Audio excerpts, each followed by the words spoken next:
La réunification allemande. Le 3 octobre 1990, les deux Allemagnes issues de l'après-guerre ont été officiellement réunifiées dans un traité. Mais ce processus de réunification de l'Allemagne de l'Ouest, République fédérale d'Allemagne, avec l'Allemagne de l'Est, République démocratique allemande, a commencé quelques années avant déjà. On était alors encore loin d'accords ou de traités.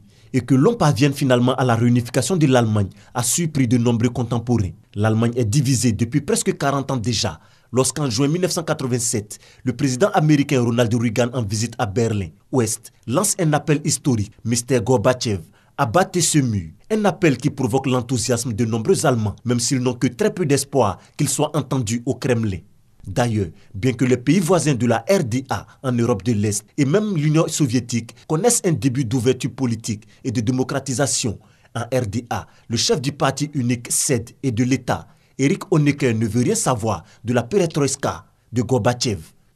En janvier 1989 encore, il affirme « Le mur sera encore là dans 50 ans et même aussi dans 100 ans si les raisons de son existence n'ont pas encore été dépassées. » À l'époque, seuls 3% des Allemands de l'Ouest croient que la réunification de l'Allemagne se fera de leur vivant. Mais d'un seul coup, l'histoire s'accélère. Des manifestations massives des Allemands de l'Est font montrer la pression sur le régime communiste. Finalement, début novembre, le Politburo veut faire baisser la tension et annonce un décret facilitant les voyages hors du bloc communiste. Cette nuit-là, des milliers d'Allemands de l'Est affluent aux postes frontières. La police des frontières est submergée par cette marée humaine.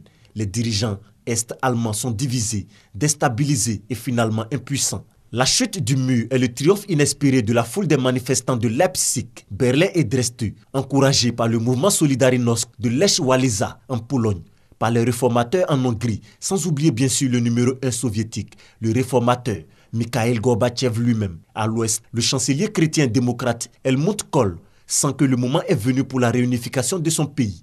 Son gouvernement soutenu par tous les partis représentés au Bundestag négocie avec les dirigeants est-allemands et les 4 puissances alliées de la Seconde Guerre mondiale, Union soviétique, États-Unis, Grande-Bretagne et France. Les accords qui finalement aboutiront à l'unité de l'Allemagne.